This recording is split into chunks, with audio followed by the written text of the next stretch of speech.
The Youth Guarantee's Pathways and Profiles project, we've been doing this work for quite a long time, and we see great value for the students when they're with us and when they immediately depart. We've always wondered what happens later on. What's the longer term impact of the work that we do and other providers around the country do under Youth Guarantee? And there's no way of measuring it, there's no measure. There's been no qualitative reports on research done previously, and so we thought we'd have a go at finding out what happened to them later on down the track.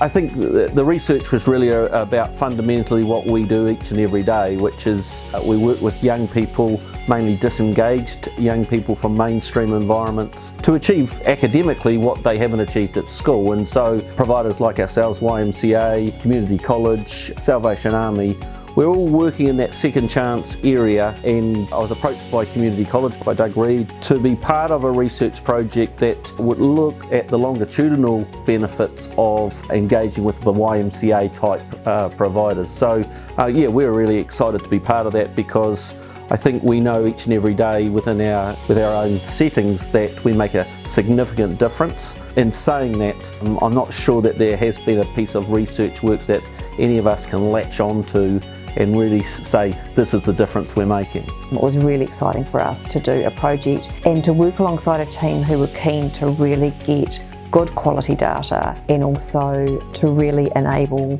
youth voice to be heard. We know that it's really valuable to enable pathways for young people to become meaningfully employed, whatever those pathways may look like. And we also know that for young people where the traditional school system has not been well suited to their needs, we also know that those young people tend to do less well in terms of getting into meaningful employment longer term. And so there is a real need to be able to do something in that area, but there's also a real need to understand what happens in the process when something is put in place. How well does it work for these young people? I guess there's two things. One is improving our own practice. So if we understand better what the results of our work are, we can hone our work to be better and get the results more accurately or more quickly and work better for the young people. But also, well, we've been in the business a long time, and with the change to Youth Guarantee, the focus was very much on purchasing qualifications. The government was buying qualifications. And we figured that wasn't the right thing for the young person. It was a part of it, but not the whole thing. So doing the research, we were hoping to demonstrate that there were other things that were important, and then we could put the student voice into that conversation and say these are things they found important, and we can put that back into our delivery and hopefully influence the policy makers as well at the same time. The overriding drive to do the project was to make sure we're meeting the needs of young people. The project took the cohort of Youth Guarantee learners from 3 providers in 2015 and followed them through to the end of 2018. And the purpose of that was to see what happened, what was the result of the intervention, what was the result they got out of Youth Guarantee. So that hadn't been done before. We get immediate results, we don't know longer term ones. So the idea was to find out what did happen and what was the impact of the work that we and other providers did in 2015 that helped these guys in their later life. When we began this project, we talked to Aotearoa about funding a project, and they were really interested in funding some research in this area. And then we approached a bunch of education providers to find out who was able to take part, and we ended up working with Community College, YMCA and Unitec, and that gave us a good spread of education providers and students throughout New Zealand. And then we worked with the Collaborative Trust to carry out the research. Once the data was collected from the first 2 surveys, that was analysed and written up into reports, feedback to ACL, feedback to our participants, feedback to the institutions, and then for 3 years after that there were the regular kind of catch-ups with those participants who agreed to be a part of the interview process. What was really interesting to us is when we began the project, we obviously framed it kind of on the Youth Guarantee program. So we said, who are the learners that access this program? What are the short-term and long-term outcomes? And what's their perspective of Youth Guarantee? And as I was going along trying to analyse the data, I had those key research questions as my sort of headline for analysis. And I found it was really, really difficult to fit the young people's answers into those boxes. And I realised it's because we have based the research project on Youth Guarantee, which itself is assuming a linear transition, and these young people aren't experiencing it that way. So I had to change the whole way I was analysing it and be led by what the young people were saying rather than by assumptions that were being made about how they transition. And also, on the quantitative side, we asked young people, we surveyed them, asked them about their school experience, their youth guarantee experience, their future plans and other situations in their lives, so income, employment, etc. And we also asked the providers about their education outcomes, whether or not they completed the program, and looked at their literacy and numeracy scores. And when we went to analyse the data in terms of what helps young people do well, we found that all of that, the government collected data, was really not that useful in helping us understand what worked for the young person. It was things that the young people had told us themselves about whether they had future plans and what sort of support they had access to. There were 5 key themes that came out of the research, and these evolved over time as young people moved out of youth guarantee and into different areas of their lives, which was mainly education and employment. For some people it was travel or parenthood. And the first theme was self-development, so that was about growth, about young people learning how to use their skills and how to be, I suppose, in different areas and different contexts, so in different work contexts and different education contexts. And it was also linked to identity development. So this was young people sort of trying to match who they were at the moment and where they wanted to go in the future, and developing the skills and developing themselves in a way that they could achieve that. And the second theme was control. So this was about young people having control over themselves and their pathways. So about being able to learn in a way they wanted, being able to do a job that they felt that they were getting value out of. Fit was the third theme, that was about belonging. And it was also about young people matching who they were at the moment and what they were doing at the moment with where they wanted to go. So if they were doing a job and that wasn't related to what they wanted to do in the future, they would leave that job and find something else that was more suited to the pathway that they wanted to follow. The fourth theme was support and network. So this was about connections with people. So it could be family support, support from education providers, support from employers, support from friends. And having that ongoing support was a really, really important thing for young people. Those young people who had the best transition experiences tended to have a person or a family support or someone who was there for them throughout the whole time. And networks became more important as young people left youth guarantee. So whether it was a family network helping them decide where they wanted to go, whether it was in education or employment, or networks of employers or friends or just someone that would help them get a job. After youth guarantee, this was really how they mapped out their pathway, was through who they knew. The final theme was direction and stability. So this was about having a stable base. So it might be a stable base through support, it might be a stable base through having a job, it might be a stable base through having an idea of what they wanted to do, and then they could build from that. And direction was just about that forward momentum. So they weren't just focusing on what they were doing now, they were thinking about their next step. They kind of showed me all these different ways how to study properly. I think that's one of the big reasons why, I went to another course, is just because I knew I'd be able to do it. Or I knew I'd be able to think of other ways how to do it if I couldn't do it. I can just see how big technology is going to get in the future, and I think it's going to be good if I have heaps of knowledge about that, and it'll be easier to find a job. I'm just working and just trying to look good, get more hours. Yeah, I'm comfortable where I'm at the moment. I'm trying to get a painter's apprenticeship. There's always work for it because everything's got paint. I can always go further with it though, and I can go to other industries with it. My old neighbour, he's pretty qualified, he's got his own business and that, so I'll just talk to him and see if I can get anything through to him. When I first signed up for the Air Force, I got a message back the day after and it said, well, you need 18 credits, so I was like, alright, I'll do correspondence. The fact that transitions are iterative was really important, and that is something that has been found in other research projects in New Zealand and throughout the world, so it wasn't a surprise. But what was interesting was the mismatch between how policy has approached youth guarantee. So the policy obviously informs the structure of the program, and it sees it as a very linear thing. So young people leave school, they go to youth guarantee, they get their qualification, they move into further education or employment. And what we saw for young people was that really was not the case. It was so obvious. What we found was just so much common sense. The people wanted to fit, they wanted to have control of what they were doing, they wanted to be self-determining, they wanted to grow up. And that's just normal. But it wasn't what the program is about. If kids get out of school in good nick, there's no requirement to have a reworking system post-school. So youth guarantee is really picking up what the schools haven't been able to achieve.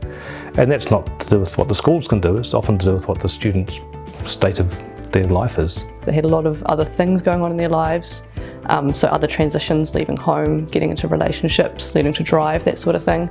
And also they didn't just go into employment and that was it. They had different jobs, they changed their minds about what they wanted to do. The same with education, maybe once they got into education they realised it wasn't for them and changed pathways. So there was a lot of chopping and changing for young people. It wasn't just a straightforward pathway. The other key findings that we had were that transitions are non-linear, were that young people experience multiple transitions. So Youth Guarantee was just one of the experiences that young people had throughout the time that we were interviewing them. For some people, for most of them actually, it was quite an important experience, but it wasn't the only thing that influenced their outcome.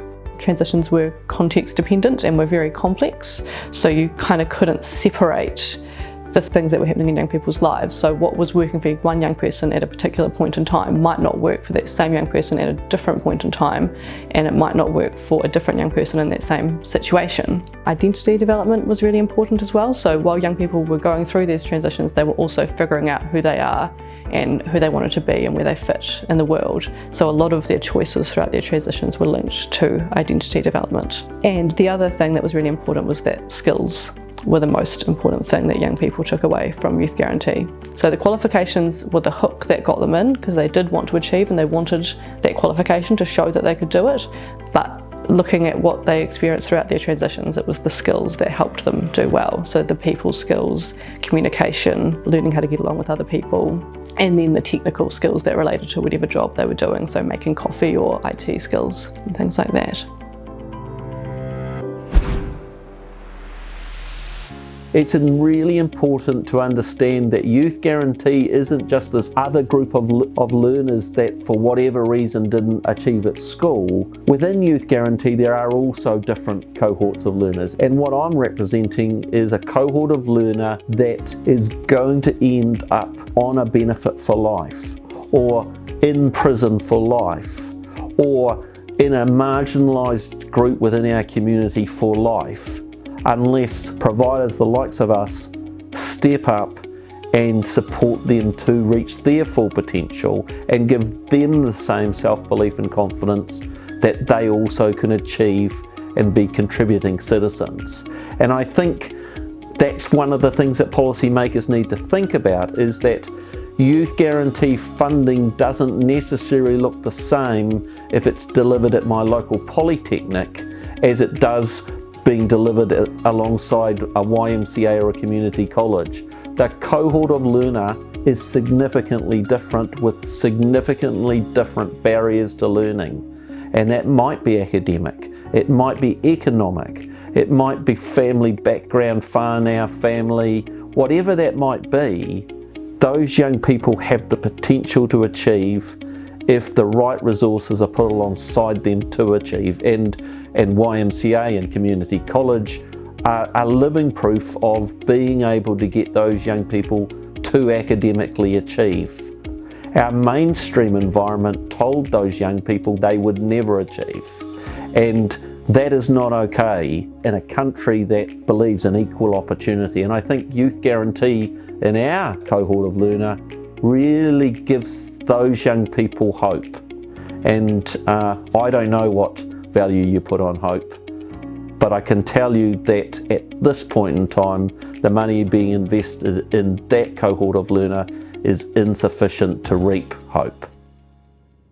The world that these guys are entering, it's a whole different world than the world I entered, and the fact they haven't come out of school with qualifications doesn't degrade their possibilities at all, I don't think, and they've got as much potential as anyone else. And with the world of work changing so much, these guys have just got to get into it. So the best we can do is understand what their perspective is and try and work with that, because I don't know how it's going to be for them. And I just don't. I mean, jobs are coming and going all the time. I think giving these guys an opportunity to study, to be in a stable environment, to make some peer connections, come up with a qualification so they can see themselves with the future is really, really helpful. And this research says that is helpful, and there's a bit more to it as well. Transitions aren't predictable or linear for these young people. The idea that they can come into a program, get a qualification, NCA level 2, and then they're okay, is just not right. There's a whole lot more to it than that. And it's about the individual, it's about their circumstances, and about what they meet when they go out into the world there.